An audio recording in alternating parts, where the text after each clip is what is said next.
Sveiki visiem! Jūs klausāties mūsu pirmo podkāstu, un šajā podkāstā mēs runāsim par aktuālo skolēniem un jauniešiem, un kā gan labāk sākt, ja nevienu iepazīstināt ar mūsu skolas piedāvātajiem virzieniem. Mēs zinām, ka virziena izvēle ir ļoti grūts posms, kuram ir jāiet cauri ikvienam, jo arī, protams, ka mēs esam šim posmam izgājuši cauri. Tādēļ mēs vēlējāmies padalīties ar mūsu pieredzi, kā arī esam uzaicinājuši dažus viesus. Tas, ko es vēlos piebilst, ir, ka, protams, mūsu virzieniem būs nelielas izmaiņas kopš nākamā gada, bet tik un tā skolēnu pieredze jau īsti nemainās, līdz ar to šī būs ļoti vērtīga saruna. Šodien mēs sāksim ar mums pašām mīļu virzienu, kas ir dabaszinātņu tehnoloģiju virziens, kurā mācāmies mēs, es, Nikola. Un es, Evelīna. Un arī mūsu viesi. Pirmais viesis mums ir Dins. Kā tev šodien iet? Un pastāst arī, cik ilgi tu mācies šajā skolā? Man šodien iet labi. Man patīk, ka es silts ārā. Un es mācos jau šajā skolā no 1. klases. Tā kā es zinu visu par šo skolu faktiski. Super. Un otrais viesis mums ir Toms. Viņš arī mācās mūsu virzienā. Un pasaka, kā tev iet? Un arī par to, cik ilgi tu šeit mācies.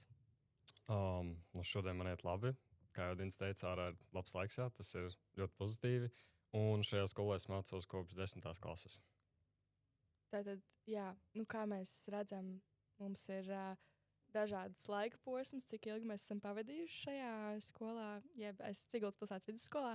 Un tātad varbūt tieši par 10. klasi, par to, kad eksāmeni ir nolikti un ir jādomā, ko darīt pēc šīs 9. klases un kur mācīties vidusskolā. Kā jūs varbūt tieši izvēlējāties šo skolu un kā jūs nonācāt līdz virzienu lēmumam? Es gribu teikt, ka man negribējās mainīt skolu, jo man nepatīk izmaiņas faktiski. Un es domāju, ka labāk turpināt šeit, jo nebūs tās izmaiņas. Un tie novirzieni, kā izvēlēties, faktiski var skatīties pēc savām interesēm. Ja tu, piemēram, patīk bioloģija, tad gan jau dosies uz dabaszinību novirzienu. Bet, ja tu mēģināsi varbūt kaut ko darīt nākotnē biznesiem, tad tā biznesa, tas biznesa novirziens būs gan jau tev arī labāks. Un tā arī uz citiem skaroties. Tom, kā tu nonāci? Es nonācu vienkārši, jo man šī skola bija kā rezerves skola, kad, ja es netieku visur, kur es gribu, tad es nākšu šejieni. Un novirzienu es izvēlējos, jo man neinteresē tās tehnoloģijas vairāk, un man arī šeit nāca draugi, tāpēc vienkārši atnācu viņiem. Jā, par cik mēs arī esam šajā virzienā, Nikola, kā tu nonāci līdz šim? Jums bija ļoti līdzīgs stāsts. Sākotnēji es domāju par uzņēmējdarbību, jo tas bija virziens, kurā bija padziļinātā bioloģija. Un tieši ar mūsu gadu sākās šis virziens un iznāca tieši dabaszinātnes un tehnoloģijas.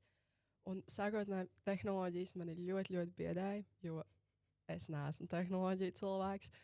Un es negribēju nākt, bet, kad es paskatījos programmu, es sapratu, ka nav tik traki. Un tad es Evelīnai paziņoju, ka es nākšu šo virzienu. Viņa man mēģināja atrunāt, jo viņai arī biedēja tehnoloģijas. Bet es viņai teicu, lai pastāst programmu, un tā arī mēs šeit nonācām. Jā, es pat varu pēc savas pieredzes teikt, ka man ļoti uzrunāja fakts, ka šeit ir bioloģija. Un mēs pēc pieredzes varam teikt, ka mūsu klase arī ir diezgan sadalīta. Ir tie, kas atnāca tieši šo tehnoloģiju dēļ, un ir tie, kas atnāca tāpēc, ka bioloģija. Un varbūt kā bija ar jums, Din? Godīgi sakot, es mēģināju iet uz biznesa novirzienu, bet tad es sapratu, ka man nepatīk tie cilvēki, kas tur ir. Labi, tas varbūt ir uz mani vairāk, bet tad es paskatījos uz citiem novirzieniem un ko viņi piedāvā, un es domāju, ka bioloģija varēja būt labākais. Jā, es jau kā teicu, man šeit jau nāca draugi no pamatskolas, tāpēc arī bija tāds tā kā bonus visam. Un arī šis pats novirziens man principā interesēja. Man interesē robotika, fizika un bioloģija. Man nekad nelikās tāda ļoti slikta, tāpēc padziļinātā bioloģija ir ok. Un arī tas, ka ir padziļināta angļu valoda, man ļoti patīk. Un tagad vairāk par pašu jūsu pieredzi, kopš jūs atnācāt. Kāds ir jūsu mīļākais priekšmets šajā visā virzienā? Protams, ka tas varētu būt sports. jo tas ir tā kā foršākais, kas ir. Bet es teiktu, ka matemātika diezgan interesanti ir. Nu, patīk, kad padodas, ja nepadodas, tad nepatīk. Bet, nezinu. Man gan jau arī ir matemātika. Vienkārši tāpēc, ka tās stundas ir diezgan interesantas, tur ir diezgan jautri arī. Un, man vienkārši šis dzīve ir padevies tā kā ar skaitļiem. Tāpēc tas tāds labs priekšmets priekš manīm. Es gan jūs nedaudz papildināšu. Varbūt tieši ar mūsu virziena specifiku, kas ir tā kā jūsu mīļākais, jums gan robotika, gan, padziļinātā bioloģija, dizaina nākamgad būs padziļināti. Varbūt no šiem kāds jūs super uzrunā. Nu, ja skatās no tiem konkrētiem novirzieniem, tad varētu būt robotika, jo tu iemācies kaut ko pilnībā jaunu, kuru tu neesi nekad mēģinājis. Nu, varbūt tu esi, bet man tas bija kaut kas jauns, tāpēc man likās ļoti interesanti pašā sākumā. Man ir principā tieši tas pats. Man arī visticamāk robotika liekas interesantākais, jo arī, piemēram, pagājušajā gadā, kad mums bija lodēšana, es to nekad nebiju darījis. Un, mēs darām kaut ko mēs nevienā citā novirzienā nekad neesam darījuši vai nekad arī nedarīsim, visticamāk. Jā, paldies. Labi, mēs esam nedaudz pieskārušies šīm pozitīvajām lietām. Varbūt pie tādām grūtākajām, kas jums šķiet ir tas visgrūtākais priekšmets vai vispār aspekts par izvēlēto virzienu?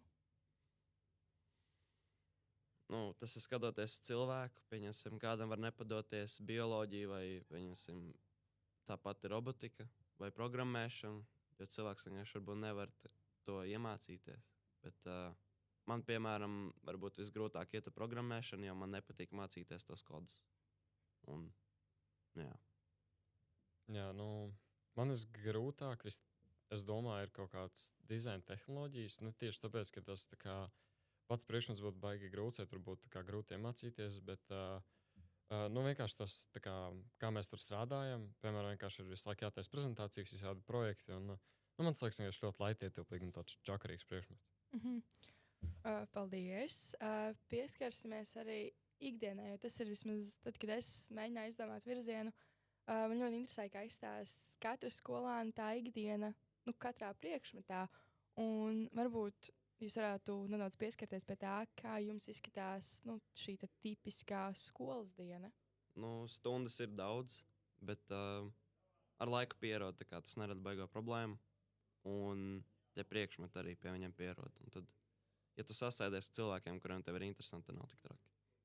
Jā, man arī pagājušajā gadā likās, ka tur ir reāli katru dienu gan 10 stundas, ļoti grūtas viņas, bet ar laiku pie tā pierod. Un arī tagad, kā Dins teica, sasēdies vienkārši ar saviem draugiem, ar kuriem tas stundās laika ir jautri. Un tad tās stundas paiet diezgan ātri, tāpēc tas laiks pat nav tik traks. Un, jā, tas, pie kā mēs esam ar Nikolu nonākuši, ir tāds secinājums, ka mums stundas ir diezgan daudz, un viņas ir diezgan grūtas, bet salīdzinājumā ar citiem virzieniem mums nav šīs ārpus skolas aktivitātes, kas ir, piemēram, uzņēmēji tur brīvajā laikā mēģina piedomāt pie tiem saviem uzņēmumiem, un tad, ja viņi tiek tālāk, tad viņi sestdienās kaut kur brauc un radošie pasākums taisa brīvajā laikā. Un tad mēs kaut kā ar Nikolu laikam esam nonākuši pie tā, ka mums ir grūti tas viss komplekss, bioloģija un matemātika, un tad mēs mācāmies un ilgi esam tajā skolā, bet tas kaut kā atmaksājas tas, ka mēs sestdienās neesam. Jā, mums vismaz ir brīvdienas un brīvu vakari. Vai jums tas nāk kā plus, vai jūs gribētu tomēr kaut ko ārpus skolas darīt arī sestdienās vai darba dienu vakari? Darba dienās var būt, bet brīvdienās noteikti ne. Jo tomēr gribās brīvu laiku un darīt to, kas tev vairāk patīk pašam. Jā, es arī uzskatu, ka šis ir viens no lielākajiem bonusiem mums, kad es labāk pasēžu no 8 līdz 4 vakarā skolā, nekā sestdienā eju un no 9 rītā līdz 6 vakarā sēžu Rīgā kaut kādā lielveikalā un mēģinu pārdot kādam savu produktu. Jā, tas noteikti ir no katra personīgi atkarīgs. Līdz ar to, manuprāt, arī šis bija diezgan vērtīgs aspekts, kas ir jāpastāsta. Kā jau mēs minējām, mums ir diezgan intensīvi tie skolas priekšmeti. Un varbūt kā jūs paši, vai jums ir kāda padoma, kā tikt galā ar to skolas slodzi, vai mums it kā mājas darbi jau nav daudz, bet tomēr pārbaudas darbiem ir jāgatavojas. Kā jūs to darat, vai jūs īsti nejūtat stresu? Godīgi sakot, nejūtu to spriedzi, jo, man sajiet parasti. Bet, noteikti vajadzētu pamācīties pirms pārbaudas darbiem, jo tev noderēs tas, ka tu zināsi lietas pats tā kā dziļāk. Bet, jā, tā ir tiesa, ka mājas darbi nav baigi daudz. Varbūt dažiem tas patīk, varbūt nē. Varbūt ir grūtāk pašam mācīties, nekā, kad tev ir iedots kaut kas, ko darīt pašam. Bet, nezinu, man patīk, ka nav mājas darbi, jo tad ir vairāk brīvā laika, varbūt. Jā, nē, tas, ka mums ir maz mājas darbi, es domāju, ir ļoti, ļoti pozitīvi, jo tas ir, tā kā es uzskatu, tāds stulbs laiks, kā pavadīt savu brīvo laiku, ka tu it kā jau esi visu skolā pabeidzis, bet tev ir jāiet mājās un jādara, tu nezinu, matemātikā, burtnīca vienkārši jāpild tā kā mazākās klasītēs vai kaut kas tāds, bet pārvaldes darbums, ņemot vērā, ka tos priekšmetu grūtība ir tādi, kaut cik sarežģīti, bet es domāju, nevajag pārāk traki iespringt, vienkārši atkārtot, cik tu zini, cik tev vajag atkārtot un visu. Nikol, es zinu par taviem mācību paradumiem, varbūt tu vari pastāstīt, kā tu apvieno šobrīd visu savā dzīvē, jo tev ir ne tikai skola. Jā, man ir arī ārpus skolas ļoti daudz, kas, es gribu teikt, ir ļoti jāiemācās, kā tieši tu vari tikt līdzi, kā tieši tu vislabāk ātri atceries un iegaumā lietas. Es zinu, mūsu klasē ir tāds ļoti liels klupšanas akmens. Mums ir teiciens sajies, un mēs vispār neiespringstam. Tāda ir lielākā daļa no klases. Mums pat ir bijušas sarunas par šo, un skolotāji nesaprot, kā var būt tādā mierā. Kaut ir viens no grūtākajiem virzieniem. Bet man liekas, ka tu iemācies sabalansēt gan skolu, gan atpūtu. Tajā brīdī tā kā pazūd tas stress par to, ka tu kaut ko nenoliksi. Jo, manuprāt, skola tās 10 stundas dienā dod pietiekami daudz, un mājās pietiek ar atkārtošanu, iziešanu cauri. Un, manuprāt, arī tie, kas nāk šo virzienu, viņiem pilnībā pietiek galva, lai pamācītos tik cik vajag, un pēc tam tik galā un sajiet. Es vēlos papildināt, ka visi virzieni ir ar saviem izaicinājumiem. Tā kā tas nav tā, ka pie mums ir tik šausmīgi grūti, un visiem citiem ir ļoti viegls, gan priekšmeti, gan ikdienas dzīve. Bet, vispārīgi salīdzinājumā mēs, man liekas, šo izjūtam diezgan uz savas ādas. Tas bija tāds maziņš papildinājums. Jā, klausīsies tālāk, tad jau arī dzirdēs par citiem virzieniem, kur vispār ir vēl viens virziens, kam ir bioloģija padziļinātā. Tā kā tas arī ir interesanti. Tas būs citā epizodē. Jā.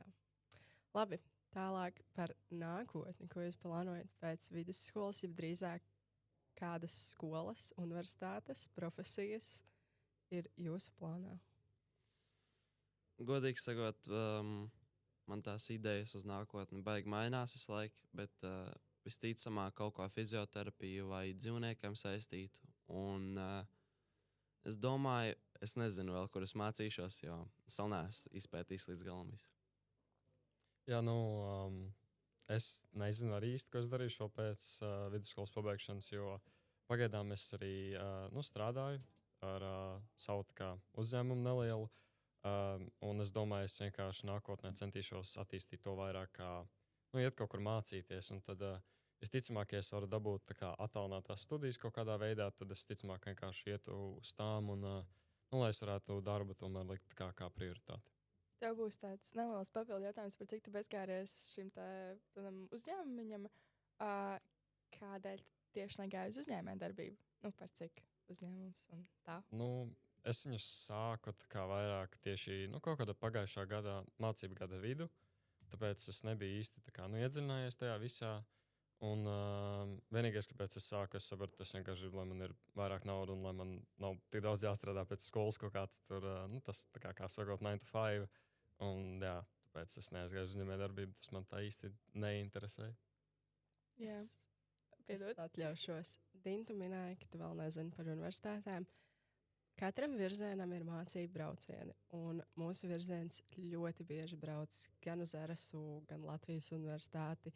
Mēs esam bijuši arī RTU un Latvijas universitātē. Mēs esam bijuši ļoti daudz universitātēs. Vai šie mācību braucieni jums, tas būs arī Tomam jautājums, vai jums viņi palīdz saprast, ko jūs gribētu, un vai vispār ir forši braukt šajos mācību braucienos?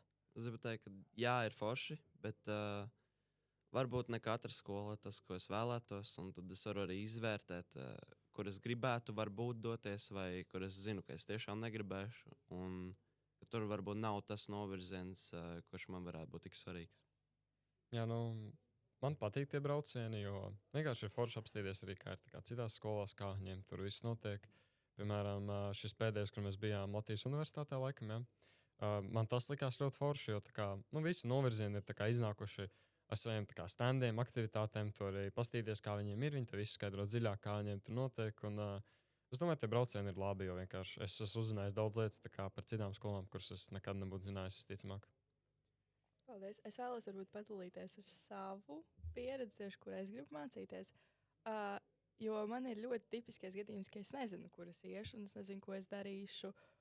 Un šis bija diezgan svarīgs posms, tad, kad es izvēlējos virzienu, jo es sapratu, ka man, protams, vēl ir laiks, lai izdomātu, un es gribu, lai man ir viss, un tad, lai es 12. beidzot varu izvēlēties, nu, bezmaz vai visu, ko apmēram no tām savām opcijām, lai nav tā, ka, nu, 12. noliekot, tad pēc tam, kā saka, jākož pirkstos, jo kaut kā negribējās iet uz to virzienu. Tev, man liekas, ir līdzīgi, vai ne?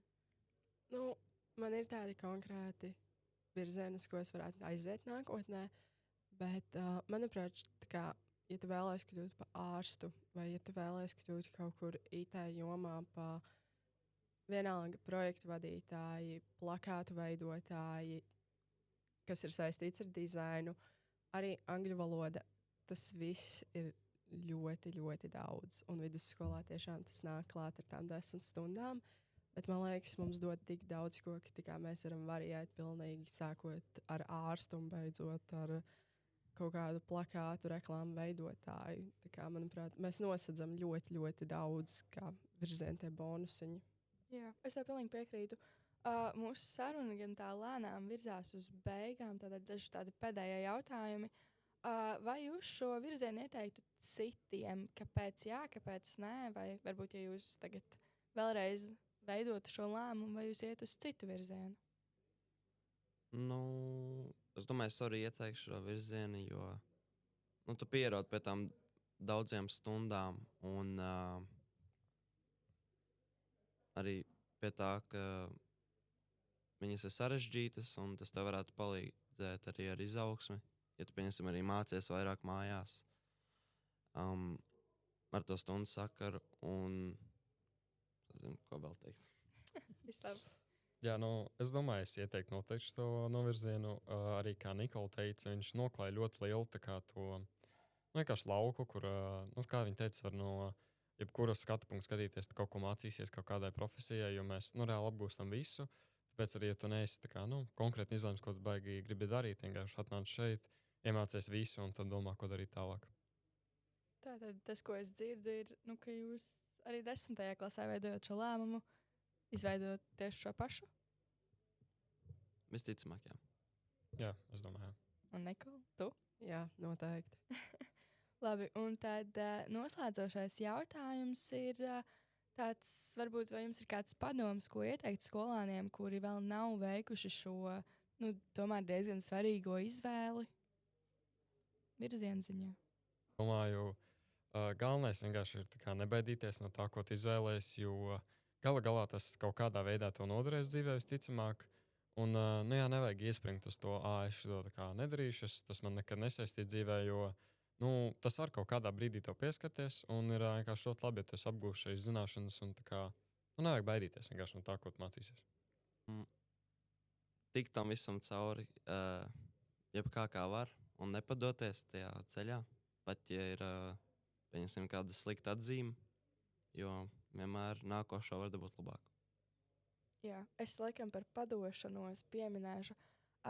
Manuprāt, cilvēki, kas ir apkārt, tā pati klases vide un skolotāji, kurus mēs ikdienā satiekam, un arī draugi, kas ir paralēli klasēs, un vecāki vai jaunāki, un it visi, manuprāt, tas ir tik ļoti svarīgi, lai nepadotos, jo ļoti bieži arī no pieaugušajiem mēs dzirdam, nu, vidusskola ir izvēle, jūs varat nemācīties, jums pamatizglītība ir iegūta, un es tad līdz ar to domāju, ka tieši tie draugi un skolotāji, kas mums ir, viņi tiešām, manuprāt, mūs motivē. Kā jūs šo skatāties? Es domāju, ka noteikti, jo es arī atnākot uz to skolu, es pazinu dažus cilvēkus, bet ne tā kā ļoti daudz. Piemēram, tagad man ir draugi ar visām klasēm, sākot arī no dažu pamatskolā arī līdz 12. klasē. Un, es domāju, jā, ka tā kā, viens otru esot tajā skolā kā, ir jautri un tā tas palīdz tomēr nākt un kā, dot to nelielu motivāciju, vienkārši zinot, ka sliktākajā gadījumā, ja man kaut kas tur dienā neies, es vienkārši varēšu ar draugiem satikties un tā. Jā, tas pats par tiem draugiem. Tu arī no viņiem vari mācīties, kā tikt lietām cauri, tajā pašā viņu veidā. Un arī samazināt varbūt stresu ar viņiem parunājot un saprotot, kas viņiem varbūt ir grūti un vai mums ir vienādas tās problēmas vai viņiem ir trakāk, un tad beigās varbūt tas nav tik traki. Nikola, varbūt tev ir vēl kāda liela atziņa par šo visu? Es varu vienkārši pateikt, visi, kuri vēl nav izvēlējušies, jums nevajag tik ļoti satraukties. Es atceros sevi, man liekas, ka es veikšu izvēli, un tur tā kā vairs neko nevarēs mainīt, un es būšu iestrēgus tajā virzienā, un tā arī būs. Bet man liekas, Dins ir arī pierādījums, ka tu vari arī aiziet 1. septembrī, saprast kaut vai, ka tie nav cilvēki, ar kuriem tu vēlies pavadīt laiku. Es zinu vēl dažus tādus, vai tu saproti, ka, piemēram, priekšmeti, ko tu mācies, nav tie, ko tu vēlētos, un tu drīksti mainīt virzienu, tev neviens nepiespiedīs tur palikt. Es zinu, man liekas, vismaz 3 cilvēkus, kas septembra laikā nomainīja virzienu. Tā kā nesatraucieties par to. Protams, jums izvēle ir diezgan svarīga, bet jūs visi varat vēlāk to nomainīt, kad jūs saprotat, ka virziens nav jūsu vai cilvēki nav jūsu. Tātad es teiktu, ka ar šīm atziņām mūsu pirmā podkāsta epizode ir noslēgusies. Es tiešām vēlos pateikties jums abiem diviem, ka jūs piekritāt un ka jūs atnācāt un padalījāties. Es domāju, ka šis tiešām ir ļoti vērtīgi. Un jā, paldies liels! Mēs gaidām arī klausītājus uz nākamajām sarunām, kur mēs runāsim ar uzņēmējdarbības virziena pārstāvjiem, kā arī sporta virzienu un, protams, arī radošo industriju. Tad jā, paldies!